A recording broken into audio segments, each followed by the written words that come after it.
All right, guys, we're going to rock and roll shortly on the program. It's going to be a good Tuesday. Alex Erpy's in the house. News from Charlottesville today. We talked I think it was last week, about 10 days ago, of how the city of Charlottesville had yet to release. You're going to want to move this camera. Oh, Alex is in that seat, so this camera is good. Oh, you're on point. Good work, Judah. Nicely done, Judah Wickauer. Well done, Judah. Was it about 10 days ago, Judah, we talked about the city, the employee at the city of Charlottesville? Yeah, something like that. That was in the Capitol. And, you know, you and I are going to disagree on this. Yeah. But it'll make a good talk show, good content for a talk show. That city staffer who was in the Capitol has written a letter of apology and will keep his job. We'll talk about that on today's program. We'll also talk about a topic that came up on the I Love CVille show just a short while ago. Carol Thorpe talked before City Council about a need for a plan for the anniversary of August 12th. And she sent me her presentation, her thoughts, what she presented to council. She sent me what she wrote. And it really got me thinking, because Carol always gets me thinking, and we utilized that topic point on this show to raise the heat, to turn up the heat on council and city hall, to announce a plan to the community of safety for the 5-year anniversary of August 12th, which is now 10 days away. And lo and behold, that plan, that safety plan, has now been announced and has come to fruition. We'll talk about that on today's program. We also have credit card balances surging for the American consumer. Household debt is surging. Household debt for the American consumer has topped $16 trillion for the first time ever. Credit card balances for the American consumer have jumped, leaped, spiked, surged 13%, the highest leap in 20 years. How vulnerable is the U.S. consumer? How vulnerable is the Charlottesville consumer? All those topics and more with Alex Erpy on the program. Judah, let's rock and roll. Quiet on the set.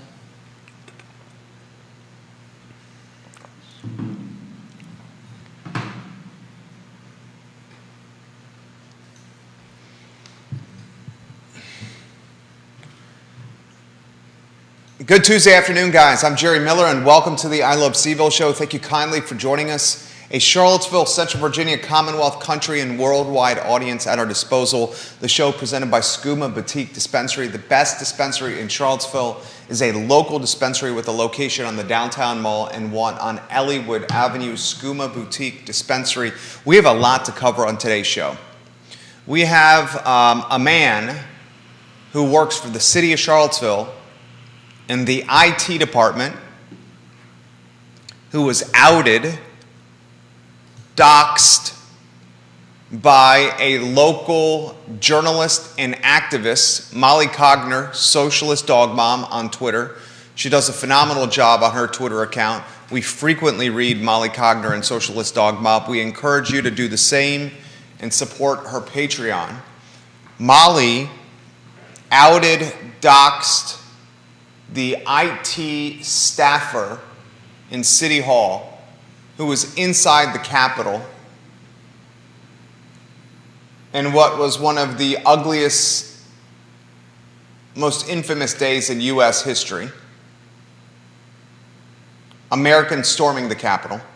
This man has written a letter of apology to his employer, City Hall, Charlottesville, and has kept his job.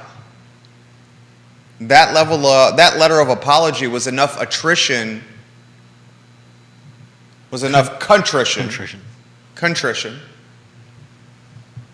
to appease the mercenary city manager, Michael Rogers of the Robert Bob Group. That topic on today's show.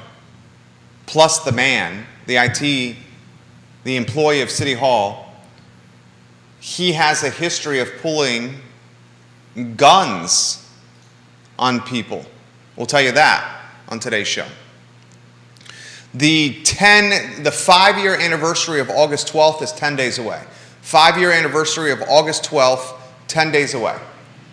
City Council, City Hall announces a safety plan. Carol Thorpe brings this through to the community's attention, the Queen of Jack Jewett.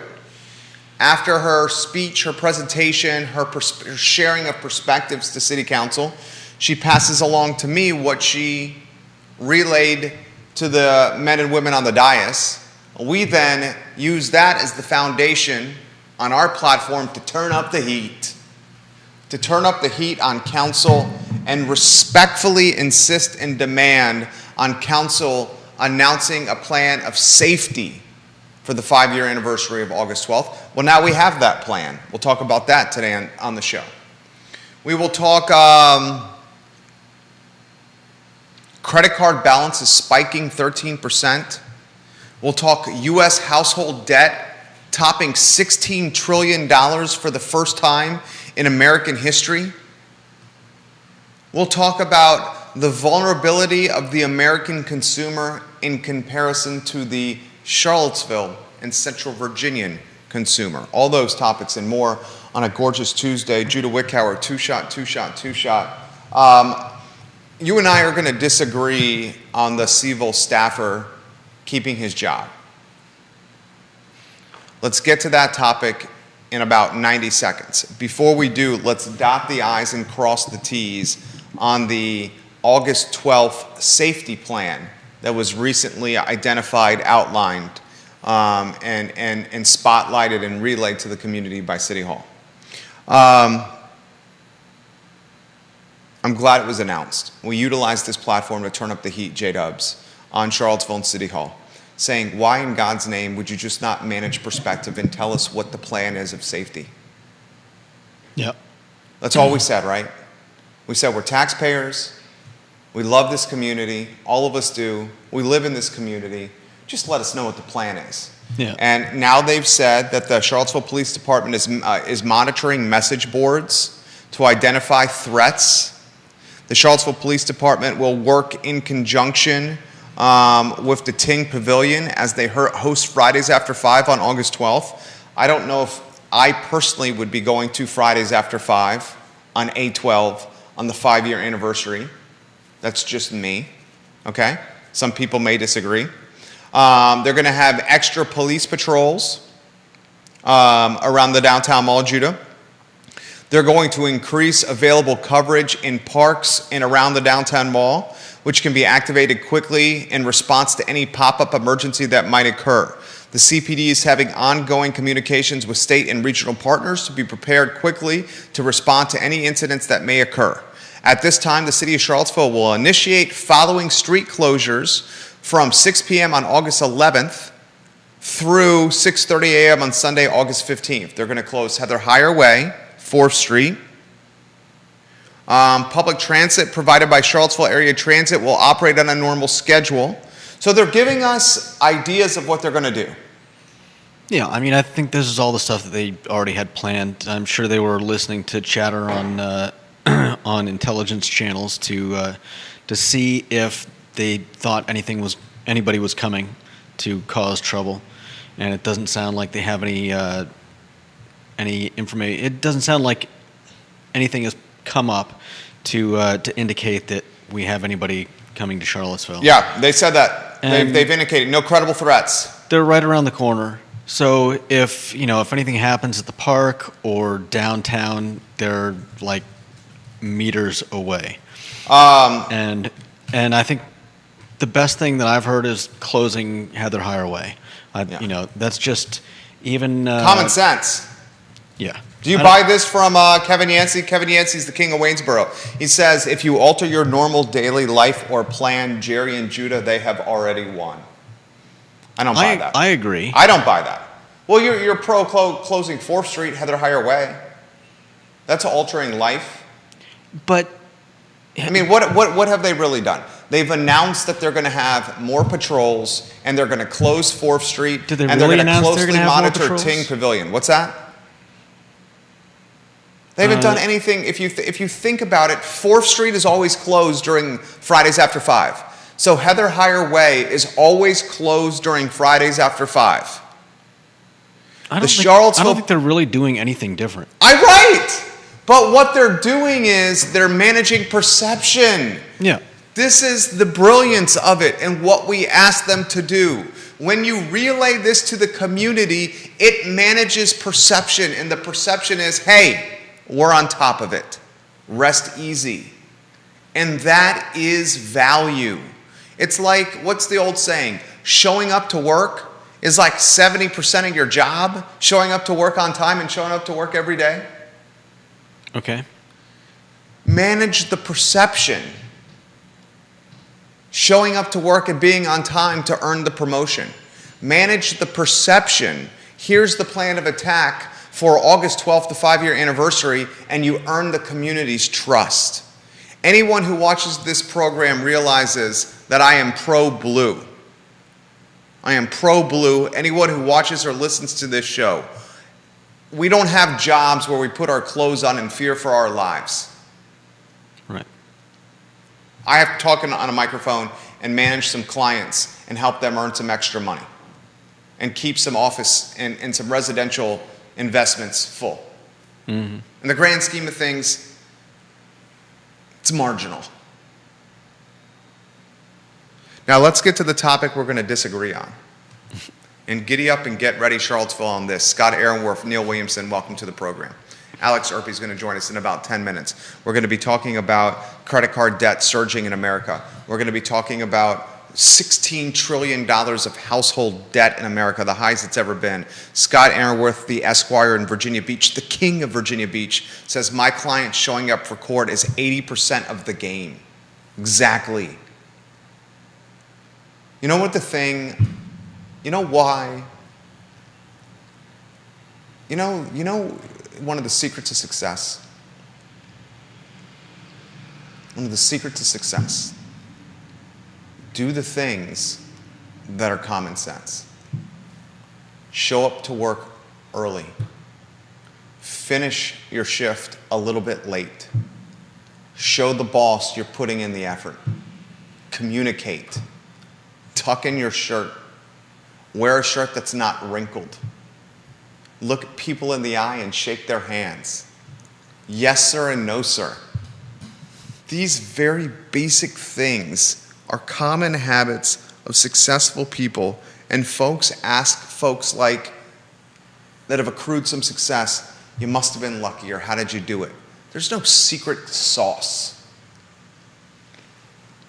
It's every day doing common sense things and stringing them together day after day after day. There's no secret sauce. All right, let's get to the next topic where we're going to disagree on. You want to set the stage? What, you thought I was on a soapbox there? Oh. I don't know. You thought that was soapbox? I know that's a rarity, but... You got zingers. All right, you want to set the stage of the IT staffer? I'm curious of how you set the stage versus how I set the stage, because it's going to be very different. Give the background on the story first. Or would you prefer that I do this? No, and you have to do this succinctly, please, dear God. I can start it off. Okay, go. So there is a city IT employee who attended what is being called the insurrection, and he has been called out by Molly Conger, socialist dog mom. On Twitter. A journalist and activist. And we've discussed in the past whether or not we think he deserves to keep his job. And I mean, that's pretty succinct, isn't it? That was damn good. That was the most succinct I've ever heard you in the 10 plus. How long have we worked? 10 plus years of you working here? 10 years. That's the most succinct I've ever heard you. That's not true. I think that was phenomenal. Job well done, Judah. I love it. So the beef, here's where we have friction. Charlottesville is trying to rehabilitate its brand and image from August 12th. That's fair, right? Sure. Charlottesville is trying, that's fair. Charlottesville is trying to rehabilitate its image still from A12, 10 days away from the 5-year anniversary. Recently, it's been pointed out by Molly Conger, socialist dog mom, who has a massive following on Twitter. I mean, we're talking 6 figures plus, very well followed, very hardworking journalists and activists, that one of the people working in IT, a white man, was I think he's the only one working in IT. I can't speak with confidence and conviction on that. She's got a rundown of the how the system is set up with all the employees. She's got the flow chart. Yeah. Yeah. If you want to put that on screen and capture and put it on screen, I'm happy to put it on screen and look at it. So he was doxxed by her for being in the Capitol. Yeah. What is that, a couple of Januaries ago, right? And the proverbial you-know-what hit the fan. Because Chief Brackney, former police chief Brackney, pointed this out to the FBI. Depending on who you talk to, the FBI said this was either a really big deal and this guy should be monitored or canned, or depending on who you talk to, the FBI did not have any follow-up to this, so there was nothing more to the story. Basically. I believe that FBI has talked to him multiple times. Multiple times. Some people you talk to in City Hall says there's nothing to this. The FBI cleared them. Other people you talk to in City Hall said, no way, Jose. The FBI said this guy's bad news bears. He's working in IT in the freaking Charlottesville city. This dude, the Fresh News, writes a letter of apology. This form of contrition, the written word, pulls at the heartstrings of the hired mercenary, Michael Rogers, the interim city manager. What, you don't like that language? Everybody should know that this is all conjecture on Jerry's part. Which part is conjecture? You're basically writing a fiction book. No, I'm a man that is very good with his words, that is able to hold people's attention by taking something that would otherwise be man writes letter, hands letter to consultant city manager asking for a second chance.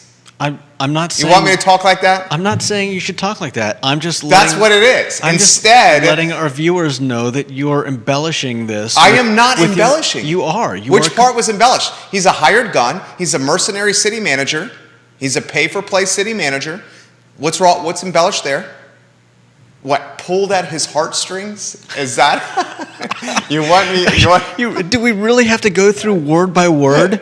Trust me, folks. All right, I'll give you pulled at his heartstrings was perhaps a little bit of you don't know who the letter was given to or how it ended up. No, Michael Rogers cleared him. Rogers cleared him. I know that, but you're acting like Rogers read the letter. You're acting like this guy personally handed him the letter. Well, Rogers is the boss. I would bet you the letter was written to Rogers. He's the guy that's calling the shots in the city. You bet, but I'm just saying, again, it's all conjecture, or most of it is conjecture. It's not all conjecture. Most of it. It's colorful language used to hold viewer and listener attention. Yes, and we're talking about someone's job, their livelihood. Okay, fine. So give some more back. It's necessary for people to know that you're adding a few details here and there. Oh, well, then why don't we get to the detail that really stood out to the both of us? Would you care to offer that detail? Sure, yeah. The far more worrying to me. And your perspective, not my perspective, yes, but go ahead. In my perspective, what is far more worrying about this person is that he was previously in an incident, or a road rage incident, just a couple of years ago, where he was brandishing a firearm at someone.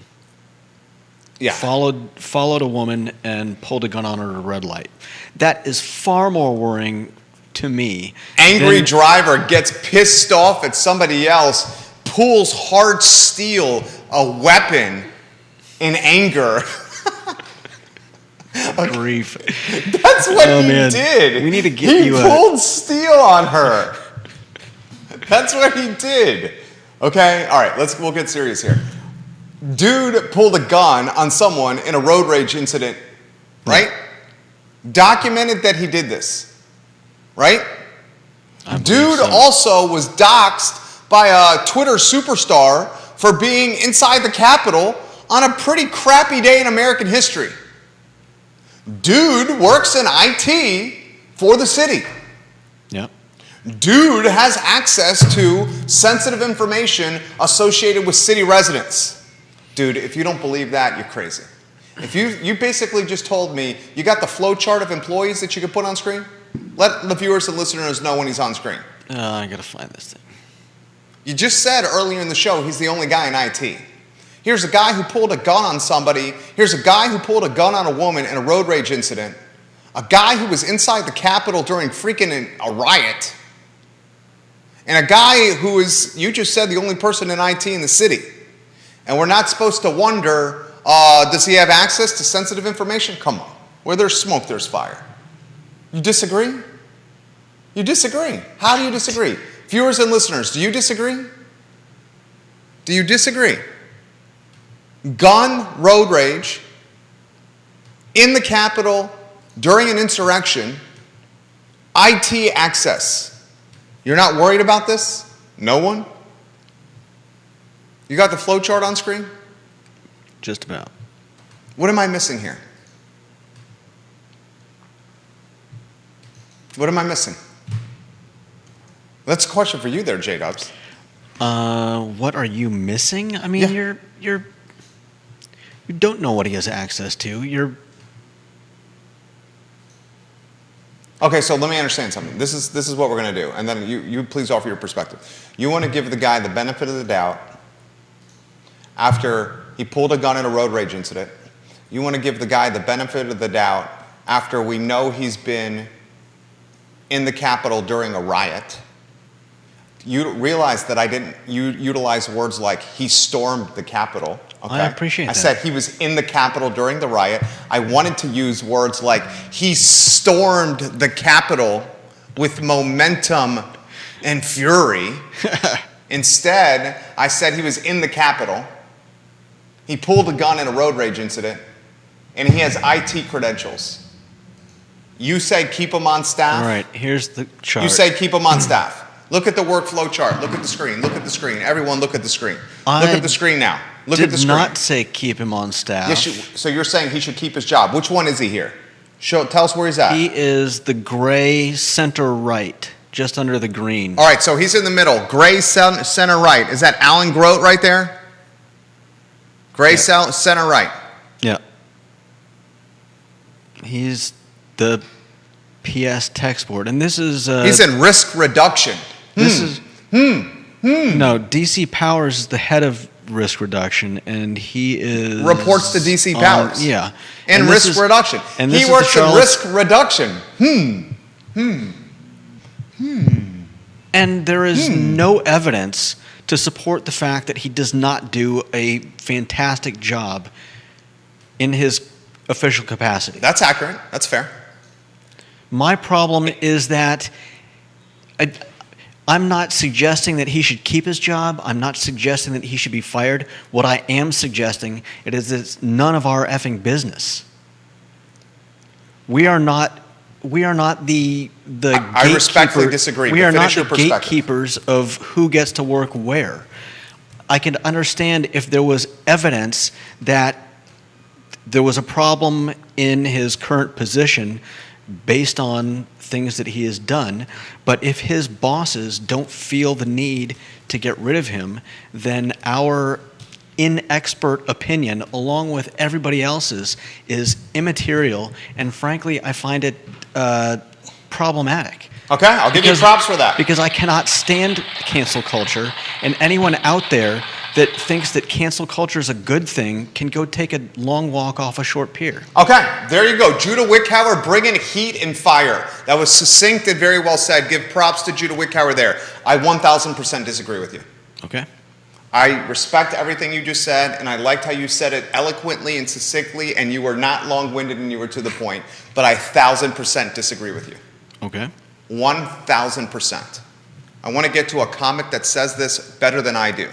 Bob Yarborough, the king of Redfields, is watching the program. I love Bob Yarborough, a man of reason and common sense. He says, as a public employee, it most certainly is our business. He says it's problematic that the city employee, Grote is his name, his last name, claimed to be security for Alex Jones and aligns himself pretty squarely with the Proud Boys. His claims that he was somehow a photojournalist lack credibility given his own admitted history. Dude, well said, Bobby Yarborough. I mean, said it better than I could. Right there, Bob Yarborough. Okay. A freaking public city employee. He's a public employee. He's got access to stuff nobody else does. Few others do. Should he have nefarious or felonious intentions? And pulling a gun during a road rage, have you ever gotten angry while driving your car? Yes. All the time. Have you ever pulled a gun on someone? No. And this claim that he's a social voyeur during an insurrection, that's bogus to me. Let's go to Danny O'Day. Danny O'Day watching the program. I don't really care if he does a good job. We can certainly hire someone who does a good job who doesn't also violently attack the seat of American democracy. DOD dropping it. I'm giving you some props. It's got a little message, DOD, and dude, when you give your perspective, you got to be ready for the heat. Danny O'Day says this: I don't think this is cancel culture, Judah. People don't want him fired for voting for Trump or for an off-the-wall tweet. He was literally in the Capitol building with a violent mob. That's how I feel. That's a fair perspective.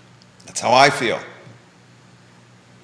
Scott Aaronworth in Virginia Beach, giving you the, referring to your moniker, J-Dubs. Hey, J-Dubs, that guy would be fired if he worked for Aaronworth Law. That is a bad look for my office. That's my point. We are 10 days away from the 5-year anniversary of August 12th. I just explained we're trying to rehabilitate our image as a jurisdiction in a city, and now, 10 days removed from the 5-year anniversary of August 12th, we have in the news cycle that the lone guy in IT in risk reduction, Alan Grote, pulled steel on someone during a road rage incident and was doxxed by Molly Cogner, Socialist Dog Mom on Twitter, for being inside the Capitol during a riot and an insurrection. Guess what, boys and girls? This is a crappy look for the city of Charlottesville. Say what you want about safety. This dude has access to sensitive information. How about brand equity, awareness, and the potential harm this could do to the Charlottesville brand if discovered by national or regional media? Here's the headline. Want me to write it for you? I used to be a journalist before launching this company. You want the headline? Ready for it? 10 days removed from 5-year anniversary, City of Charlottesville maintains insurrectionists on payroll. Everyone's going to read that viral article. 10 days removed from 8/12 anniversary, City Hall keeps insurrectionists on payroll. Who's not going to read that? Alex Erpy's coming in the green room here. Good to see you, Alex Erpy. He's got a fresh haircut. He's looking dapper. He's got a new hat, it looks like. I don't think I've ever seen him wear that hat into this studio. I try to be very observant with my friends and family. But I want your perspective here. Your perspective is valuable, Judah. I mean, I truly had this conversation over some cocktails. I think you have made the show so much better because how we see things in life, our lenses of life, our life lenses are so different. So please offer your perspective. It's valuable, it's appreciated, and needed. I still maintain that I'm much more worried about his record with road rage than I am with the optics of the being in the Capitol. Yeah, being in the Capitol. I mean, there were a lot of people there. They weren't all insurrectionists. Am I wrong? Not everybody that went there to storm the Capitol and tear down the government. There were a lot of people. I'm pretty sure there were a lot of people that felt like there had been some wrongdoing in the election, and they went there as a protest. Whether What? I do, being in the Capitol and claiming to be a photojournalist or a social voyeur. A social voyeur is someone who pursues seeing Journalists. life that's going to be remembered, good or bad. That's a social voyeur. A social voyeur, it's one thing to look in the sky and watch a meteor or a comet or an eclipse. It's one thing to be a social voyeur and check out a smoking hot babe on the beach in a bikini. It's one thing to be a social voyeur and walk by a bakery and say, God, that cake looks delicious. That baker has talent. It's another thing to be a social voyeur and to be inside the Capitol with psychopaths wearing headdresses, trying to hurt people in a place that's the epicenter of American democracy. There are levels of credibility within the social voyeur label. Anyway. All right. I respect you very much, and I knew this would be a good topic for discussion. We'll get to some comments, and then we have Alex Erpy on the program here. He is looking better than Antonio Banderas. I mean, he makes Antonio Banderas look average here, Alex Erpy. Neil Williamson, for what it's worth, I believe Charlottesville brand awareness might have been harmed more prior to Mayor Nakia Walker's poetry. Good Lord. There's few things that have harmed Charlottesville's brand than Nakia Walker's stream of conscious poetry. There's 812. There's Vinegar Hill. There's systematic racism. There's some issues with some citizens and some folks of authority. And then there's that poetry. Kevin's got a question for you. Judah, do you think the gallows were just a prop? The gallows. I would need a little more context. During the riots, there were gallows. And he also highlights, this is a hot topic. Some folks are disagreeing here. We'll go on to something else. I honestly don't know whether they were a prop or intended to be used on someone, but saying that everybody that was there is somehow complicit in that is questionable, I think. I want to highlight this. He's got viewers and listeners that are giving him props. Janice Boyce Trevelyan, Judah, I agree with you. I know people who were there that did nothing except show up. Was he charged? Has anyone spoken to him? That's from Janice Boyce Trevelyan. The FBI has spoken to him. And the FBI has spoken to him. The Charlottesville Police Department has spoken to him. He had to write a letter of apology to keep his job. Most people aren't doing that. But I respect the comment, though. I'm not knocking you. I respect the comment, Janice. I love when you watch the program. Thank you, Janice. Yep, Janice giving Judah props. I wanted to make sure I highlighted that. I mentioned this live on air, period, enter. I sent it back to Janice. Janice, I've given you props. I'm not knocking you, Janice. Bob Yarborough and Kevin Yancey both want you to answer this question. Are you saying he was a tourist? Was he a tourist at the Capitol? No, I'm not saying... I have no more information than anyone else does, and the FBI have apparently talked to him multiple times and not had any problems. And the city has decided to keep him working for them. I don't think it's my job to second guess either the FBI or the people who are making decisions in the city. Fair statement. Fair statement. Scott Aaronworth says, I still love J-Dubs. Okay, he still loves you, J-Dubs. So you got multiple people who love Judah Whitgower over here. And the beautiful thing about the show is we can agree to disagree. So glad you've got people calling me J-Dubs. J-Dubs is a great nickname, homie. J-Dubs is a great nickname. Come on, it's a great nickname.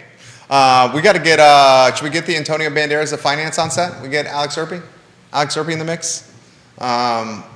I don't want to put you on the spot on any of these topics unless you want to touch on these topics. I do have the credit card balances and the household debt topics for you. That's an important And one. the vulnerability of the American consumer. All right, first let me highlight who this man is. And I can follow him around every week if you would like me to. This is Alex Erpy. He's the Antonio Banderas of finance. He's the CEO of Emergent Financial Services, a family-owned business. The Erpy men do a phenomenal job. They're trustworthy, they're honest, they're hardworking. They pick up the phone when you call. They talk to you.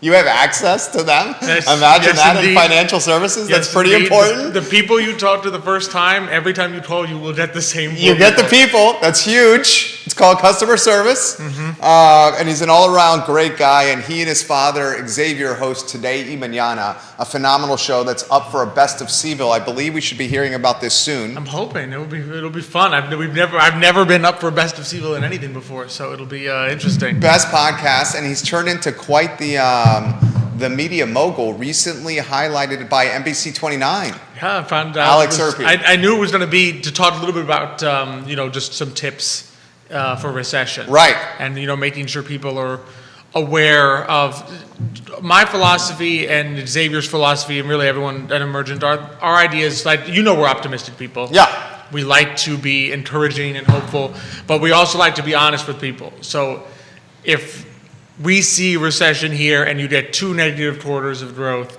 and jobs number came out slowing down a little bit, we'd like to be honest with people and say it's important that this is recession. Like, Yeah. Don't be. Thank you. Don't listen to the idea that, no, technically, because we won't find out. The BEA that decides recessions doesn't decide that till like 3 years later. And if everyone recalls, the declaration that 2007 was a recession didn't come until like 2009, 2010, at which point it was like, gee, thank you. We kind of all knew this when everything fell apart in 2008, that we were in recession by then.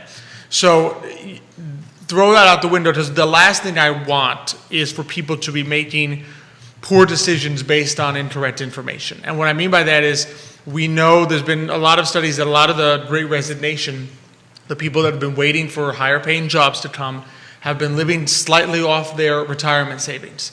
I'm generally not a fan of that You in hate any that. circumstance. No, I you hate that in Yeah. any circumstance. However, it's even worse if you are sitting there waiting for a higher paying job because you think the economy is great, and then sure enough, you drain your retirement savings, you go out there to find that higher paying job, and it's not there anymore because recession is here, but nobody told you that it was a recession. So the way I see it is our task as financial advisors is to be honest with people and say, if you are thinking that, I will be fine because I will get a higher paying job and wages are just going on a straight line up because of inflation and the economy is great, think again, because the last thing you need to be doing is sitting there and suddenly the job market is not as good as you thought it was. Which is the case. Which is the case. Google, I don't know if you saw that. I some saw. of the tech CEOs were already basically saying, be prepared. If we think you're not doing a good job, you're going to be fired. You're going to be laid off. Because the layoffs are coming, and we're basically going to lay off the least productive people first. So if you're sitting there saying, well, don't worry, I can always get a better job, a higher paying one, because wages are going up and there's a shortage of workers, that can turn around very quickly, and that's what happens in recession. It turns around very quickly. So our philosophy is you have to be honest with people so that people do not make poor decisions on the basis of incorrect information. I want to highlight and unpack a few things. First, is that a new shirt? No, I've worn it. I've worn it today, Manana. Maybe my first time on. I love Sibo. I like it. It's a very nice shirt. Thank you. Secondly, he's too nice of a guy to say this. I'm going to say this. I'm not as nice as Alex. The Biden administration tried to rebrand what a recession was. And last week on this program, we said, not so fast, my friends. Mm-hmm. Please don't do that. The best approach, if you're the leader of the free world, is to say exactly what Alex just did. Mm-hmm. This is a recession, and we understand Americans are struggling, and we're working our tails off to help you, instead of playing the smoke and mirrors game. Mm-hmm. Secondly, I expect it from politicians. They always like to play up their autonomy. I'm more disappointed in financial publications like The Economist saying maybe recession is a good thing. Yeah, definitely not a good thing. It's not a good thing. I mean, maybe it's a good thing if you sit there and your job will never be lost and you have $2 million in the bank account. But if you're an average person or a small business owner, it's not a good thing. Exactly. Second, want to highlight here.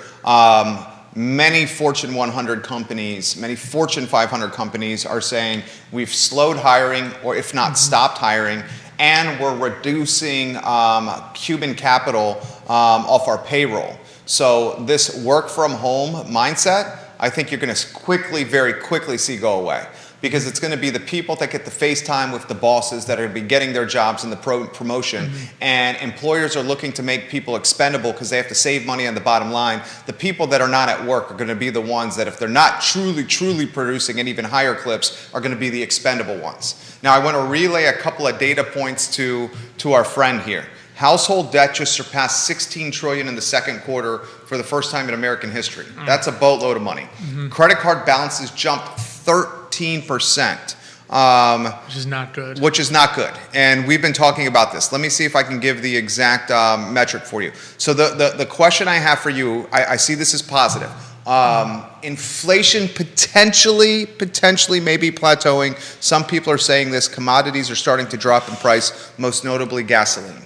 However, credit card balances, as I just indicated, rose 13% in the second quarter of 2022, notching the largest year-over-year increase in more than 20 years, that according to the Fed Reserve Bank of New York. So here's the question. This is a tough one. It seems to me that we're at a potential crossroads here.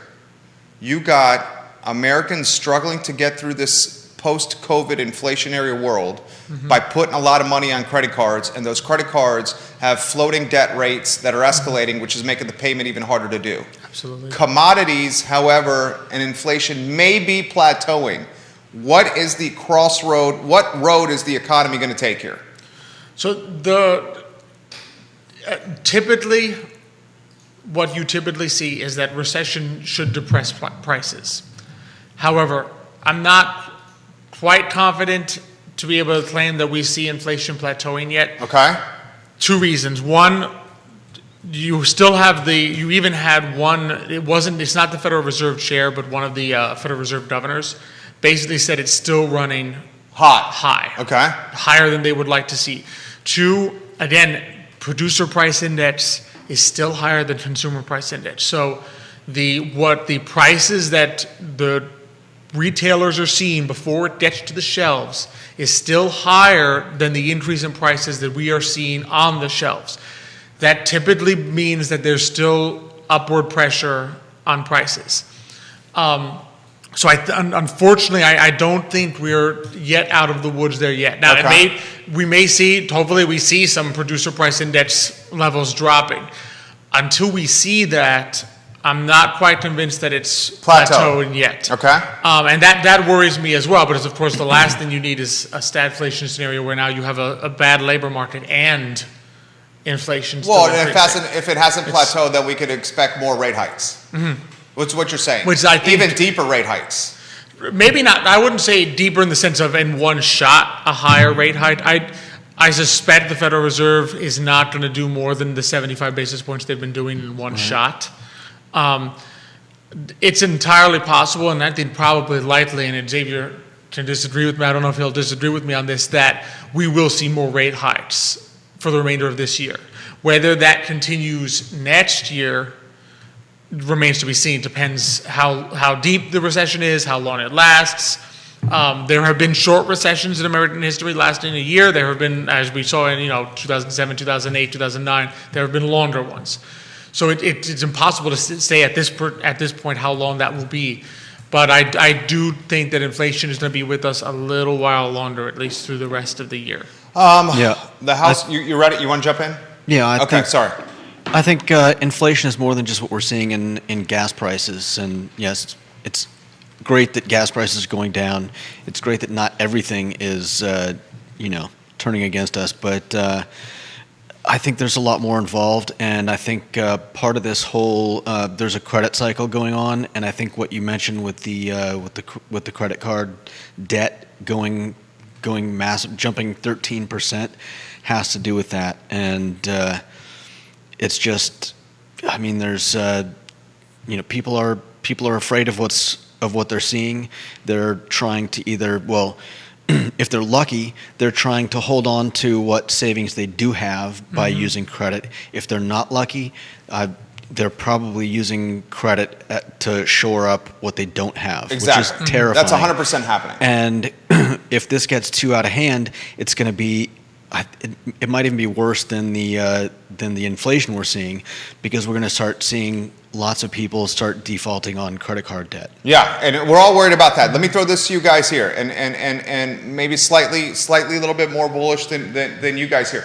We've had the market over the last 3 weeks be incredibly positive. Mm-hmm. Oh, the NASDAQ is in fuego right now. Mm-hmm. You have S&P 500's up today. I mean, it's been the last 3 weeks. It's been phenomenal. Even the down days were minuscule, and the good days were great. And it's been undoubtedly a tech rally. I mean, led by the Apples, the Nvidias, the AMDs of the world here. You have, like I've identified, commodities like wheats and grains and fuels dropping in price. You're starting to see some of this inventory stockpile at these retailers. Yeah, so you have some indicators out there, and we've learned from you that this is a forward-looking mechanism. It is. This is a forward-looking mechanism. So I want to get out of your way on those topics. No, and indeed, I mean, the market, let's face it, the market has dropped tremendously in the first half of the year. So a lot of what you're seeing is the market looking and saying, all right, we're down 20, 25, 30%. How much more downside is there? In other words, even if we are in recession, is there actually that much more downside when the market has already collapsed? How much 20 deeper? to 30%. How much deeper can it go?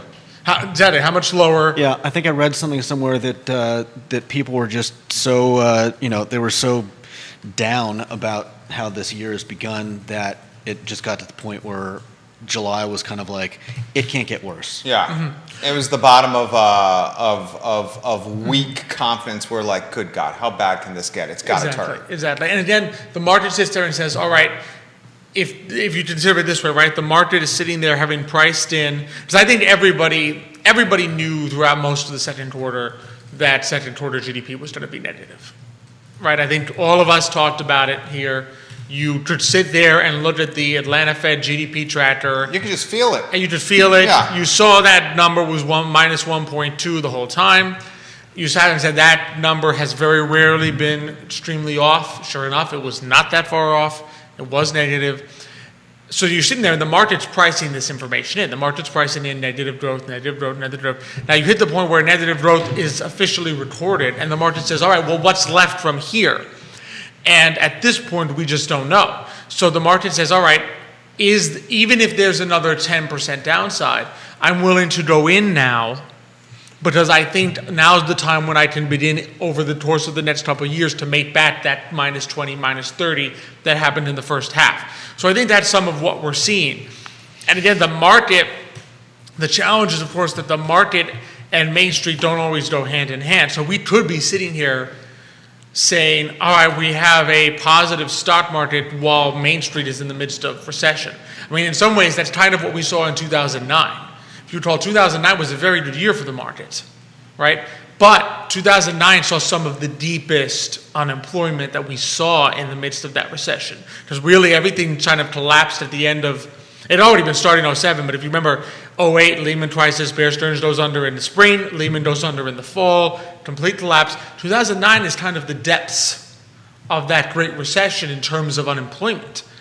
But if you had invested on January 1st in 2009, you made a good bundle of money that year, even though the economy itself did not grow for a long time afterwards, right? So you sit there and say it's entirely possible that on the bullish side, we could be seeing a more positive market going forward.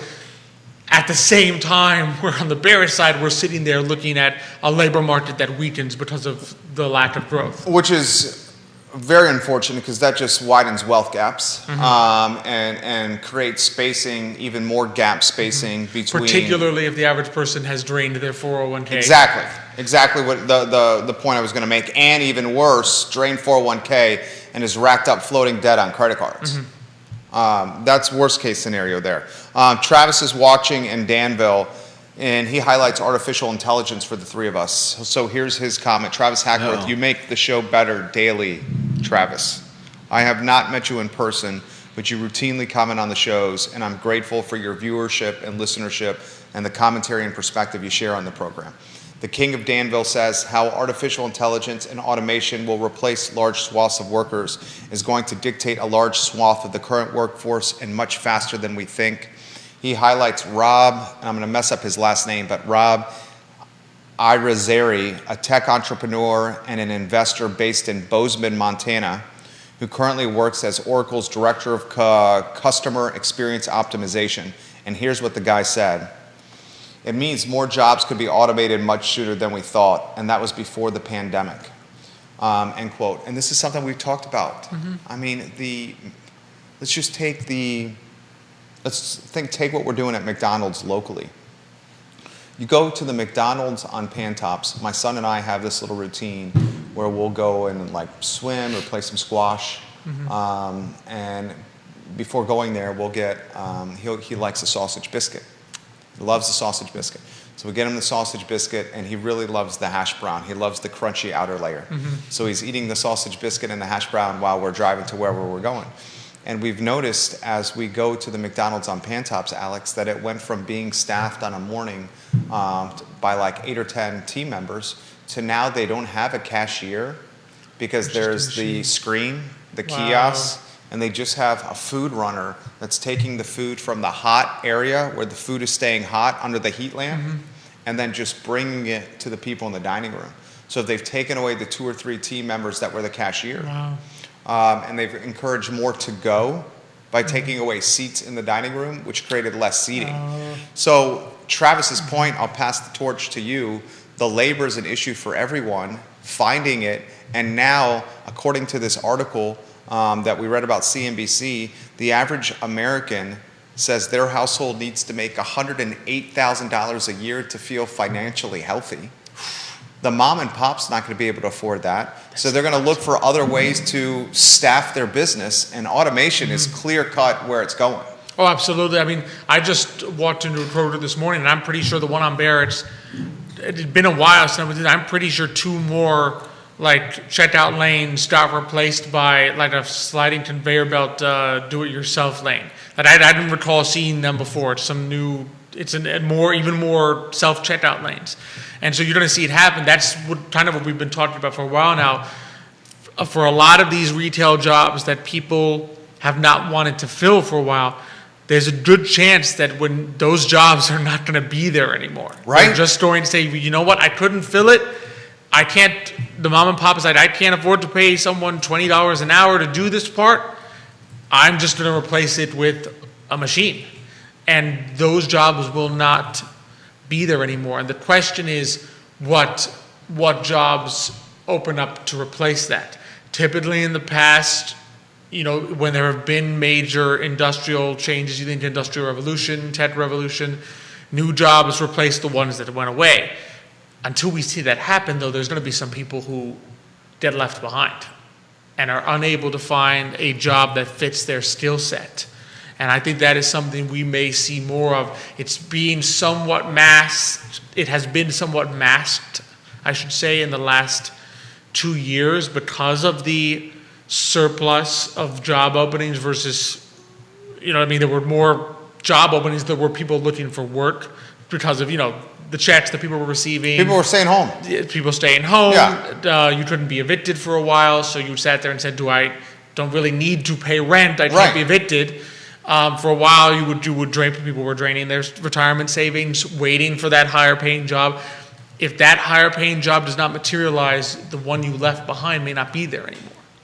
And that is something we're going to have to. Isn't it crazy how quickly the market shifts? We went from talking during COVID how the leverage was in the hands of the employees when compared to the employer. We were in the COVID look at all these jobs. They can't fill them. The employee has all the freaking leverage. We were talking about that literally less than 6 months ago. 6 months ago. And now the employer has the leverage. The leverage has switched. But they're still having that problem, aren't they? They're still having the employers of finding bodies? Yeah. And I think it's a problem for me to make it out like it's the employees' problem that they don't want to work. And I think you need to point out that they don't want to work at the price that's being offered. And I think the issue is bigger than just the employees or the employers, because I think this will continue For as long as people are not making enough money to survive, working a full-time job, this is going to continue. And what we need to ask is, when is it going to start seeping into other markets and hitting other places where employers are saying, well, I can't afford to pay you what you want to get paid, so I'm going to find another way to do it. I think that's happening right now. Oh, I think so. Yeah. Yeah, that's the automation. Oh, I think so, I think yeah. I think those jobs are just are I hate to say this, but not very deep in future. Not But very I'm long. not talking about McDonald's. I'm talking about, when does that seep into other. I think that's happening right now. I know, and it doesn't have anything to do with the job not being, whatever you're going to say about the problem with the job or the employee. I think the bigger issue is that when employers can no longer afford to pay people a living wage, the small business goes away. There's an issue there that's bigger than just the employer and the employee. 100%. I mean, we just read the statistic here. Americans now think their household needs to earn $107,800 a year to feel financially healthy. I was looking for that. Roughly double the national average. Yeah, double. People think they need double. 2x what it actually is. Whether or not actually that's is. true is almost immaterial. I mean, people are looking at what is being offered at businesses and saying, how am I supposed to survive? Well, and Alex, you jump in here. That mindset had a lot more opportunity and leverage about 6 months ago. Now that mindset of throwing their hands in the air and saying, how am I supposed to survive? You got a lot less options now. The Microsoft and the Googles and the Facebooks and the Metas of the world are saying, we're not hiring any people, and we're going to lay some people off if you're not producing. And it's now trickling down the ladder to mid-cap businesses where they're like, you're getting back in the office and you're grinding your 65 hours a week for this money, or you're losing your job. That is the issue with where we are, and that is, I mean, to Drew's point, economics is one of those places where perception does in fact shape reality. And what I mean by that is, if people expect that prices will go up and they will need more money in the future, guess what happens to prices? They go up. They go up. Yeah. So you do get into that cycle. So that's not insignificant that people think they need double the money that they actually make in order to make ends meet. I think a lot of that, of course, is because of, I think a lot of that recently is because of what we're seeing in terms of gas prices being so high. Because I mean, your major things are groceries, gas, and rent. Rent has been, everything went up. Rent/mortgage has been obviously on the upswing for a long time here in terms of the percentage of your household income that it eats up. Right? My dad was telling me, Xavier told me the other day, he said, I think this was in 1950 or 1960, I forget which year he told me, that the average the average down payment I think you needed for a home was $14,000, and the average salary was like $7,000. And so he said basically in 2 years you could afford to buy a home. And this is to his point where it used to be a time where one income could support the whole household. One income support household, 2 years worth of income would get you a home. Now the disparity is huge. Think It's about humongous. it. You have a $50,000. You made $50,000 a year, and the cheapest home is $300,000. Maybe. You sit there and say, I have to work. I'd have to save all my income for 6 years Yeah. to purchase a home. And that was my beef, and I've mentioned this on previous shows. This is my biggest beef, and we're going to get to comments. We got a lot of comments in a minute. That's one of my biggest beefs with, like, say, Dave Ramsey. And, like, I respect Dave Ramsey and this content empire that he's created, but, like, Dave Ramsey's zinging these millennials and these, which we are here, and these Gen Zers by saying millennials and Gen Zers, the reason their back is against the wall and they don't own a house and they don't have financial savings is because of they're buying a Starbucks coffee every day. And I'm taking a little, out of context here. That's bogus. What really has happened is the student loan debt for millennials and Gen Zers has exponentially increased based on the earnings, what they can actually earn on the degree that they're getting. And on top of that, wage increase has not kept up with inflation and cost of living, especially in some of these big cities. In particular, in the three big areas. And the big cities. Wages have not kept up with College. rent/mortgage, college costs, Yeah. food, and now recently gasoline. Right. So you sit there and say, if these things eat up 50%, 60, 2/3 of my budget, then it doesn't matter that the inflation on cars is They'd so have to win great the that lottery to save. Right. They'd have to win the lottery. And saying that I should not buy a coffee or an order of avocado toast is just tone deaf. Yeah, and that's my beef. And I think And as a a lot of- financial advisor, I would say not to do that from a retirement savings Yeah. perspective, but not in order to get a home. In other words, I'm realistic enough to say, yes, if you save $4 a day for the rest of your life and put it in your retirement savings, you will be in great shape. If you save $4 a day for the next 2 years, you are not going to magically be able to purchase a home at the end of those 2 years. No. Yeah. No, exactly. Thank you, Alex. Very well said right there. Neil Williamson has, first let's get to Xavier. Xavier says 1968, the average house was $14,000 and the average wage was $7,000. Nick, your brother, wants to correct you. Okay, good, Yeah. good. Yeah. I was hoping Xavier and Nick would come in with the correct numbers. Then we got Neil. This is on your Kroger analogy. The United States self-checkout system market size was valued at $1.26 billion in 2020 and is expected to expand at a compound growth annual rate of 11.3% from 2021 to 2028. Wow. The changing consumer preferences to purchase products offline after experiencing and testing products personally are prompting retail store chains in the U.S. to install self-checkout systems to enhance the consumer experience, thereby driving the growth of the market over the forecasted period. And then he has a link with the source. That's a great comment. Let's unpack that comment. The consumer, especially during COVID, got so used to Instacart or buying their groceries online and having them delivered to their house that consumer and human behavior was changed. Now the human is going into stores after having their behavior changed or altered for 2 years and wants to go in and out effortlessly and seamlessly and wants no interest with dealing with a human at checkout. They want to do it themselves efficiently and quickly. That's always been my problem. What, you want to do it efficient? You don't want to go talk to somebody? You want to do it? Yeah. Is that what it is? I don't want to have to talk to I'm someone. of the So mindset, Judah is the poster child right here I for know. the I'm of the self-checkout mindset, lane. I go to the grocery store, I don't want to pack my own groceries. That's what I go to the mindset of. My wife wants to get in and out. She uses the self-checkout line. I go find the person.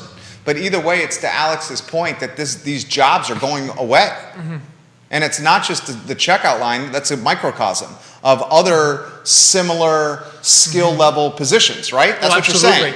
Absolutely. You're going to see, and I think to Judah's point, obviously there's probably a point at which it'll become more difficult for it to seep up. In other words, there's a certain level, right, of job where the skill required cannot yet be replicated by a machine. But I think what you're going to see is that a lot of the more lucrative jobs, I suspect, will begin to move into the vocational area. Because the one place so far where people really do not want a machine is in their home. Like right now, you cannot send a robot into someone's house to do their plumbing. A guy has to show up and do the plumbing. And if you've tried to get a vocational person recently, you realize how difficult it is. I mean, you're talking like 2-3 month waits to get someone, which shows you the demand is still there for people to do those jobs. But a lot of these other ones that require, and again, sometimes when I say low-skilled jobs, it's not an indictment of the people that do those jobs. Oh, you're not knocking them. I'm not knocking them. No. It's just the way economics works is if a job can be done by a large number of people, by definition, that job will be paid less because it would be considered a low-skilled job. Right. Right? It doesn't mean it's not hard work. Some of the hardest working people might be driving garbage trucks. The issue is that a lot of people can drive garbage trucks. Exactly. So that's the issue. And a lot of these jobs that are easily replicable are also now replicable by machines. Right. And they will go away. Well said. Very well said. So last topic here on this. We have about 4.5 minutes, and then we want to hear everything today, manana for Thursday. Nicholas Erpe and Janice Boyce Trevelyan are highlighting something. You asked this, Judah. When is this going to start seeping to other sectors, like the cashier being replaced by an automated kiosk? So that is getting people thinking on the feed, which is awesome thing about the show. So let's talk Nick Erpy's comment first, and then I'll say Janice's comment after that. The CMO, Nicholas, says this: it's ironic as well, seeing as the starting pay for Kroger is higher than the starting pay at the University of Virginia Hospital for PCAs. And then UVA Hospital puts their hands in the air and they wonder about the nursing shortage. Janice on another Facebook page says this. Janice Boyce-Trevelyan is highlighting, UVA at Spring Creek, which is in Louisa County, have no primary care doctors. They have shut down except for when specialists come in from out of town. Wow. That's not surprising. I mean, let's face it, a shortage is a market sign telling you that there is no one willing to work at the price that you're attempting to set, right? And in UVA's case, I think UVA just needs to, UVA is probably a slow mover here because, let's face it, they're essentially, you don't want to say like a monopoly employer, but they're as close as you can get in terms of the fact that they are there's 2 hospitals in this area, and they have all the leverage. And they have all the leverage, right? I would say what you described is accurate. Exactly. So they're a monopoly employer. They're sitting there thinking that they have all the leverage, but the issue that they will face, of course, is that they will see shortages forcing them to adjust their pricing level. Well, and to your point, they're utilizing more of the travel nurse, and the travel nurse is extremely expensive. It's extremely expensive. I'm pretty sure what they save on not providing as many benefits. They lose with the They travel have to lose nurse. on the reimbursement for the housing costs and the salary. Well said. Vanessa Parkhill, Queen of Earlysville. Sam's Club has the best checkout experience. You can scan your items with your cell phone as you shop. You pay through the app with the card linked to your account. They scan a QR code as you stroll out the door. Wow. That's amazing. That's crazy. That is great. That is amazing. That saves the cost on the hardware for the self-checkout line because you're utilizing the hardware of the consumer, which is the phone in their pocket. That's crazy. I mean, that saves tens of thousands of dollars. Yeah. Anything you put in your cart, you just scan it, and then when you're done, you just walk out. Vanessa, you just made the show better. I had no idea that was the case. I had no idea either. Vanessa Parkhill. Travis, Kevin Yancey, it basically boils down to, during the pandemic, the essential worker was apprehensive most days to go to work, thus forcing the employer to do what they have to do to keep the registers ringing, be it the employers themselves or manned or automated. That's exactly right. I mean, 2 years, the entrepreneur, the Alex Erpys and the Jerry Millers of the world had to wake up and figure out how to survive. Exactly. And we did. Because remember, And we figured it out. the employer is the one That's the innovator. taking the risk. It doesn't mean that employees don't work hard, but if the business goes under, the employer Has the is most done. to lose. It's finished. Yeah. And we figured it out. And now, since we figured it out, we're starting to figure out that there are other resources potentially, and I'm talking not just small businesses, but you're hearing this from the Fortune 100s. They said, we ran for 2 years in this skeleton crew mindset, and it worked. And now with a recession, maybe we don't need it. How about some closing thoughts here before we get today, Manana? I see the wheels spinning over there. You've been dropping knowledge left and right. I would love some more knowledge if there's any closing thoughts from you or anything else you want to add, J-Dubs, and then we'll get Alex Erpy in the mix. I think I just want to say that before we get too cocky about people, not wanting jobs and well, then your job's not going to be around when you come back and want it. Like I said, when does it start creeping into other businesses? And we are.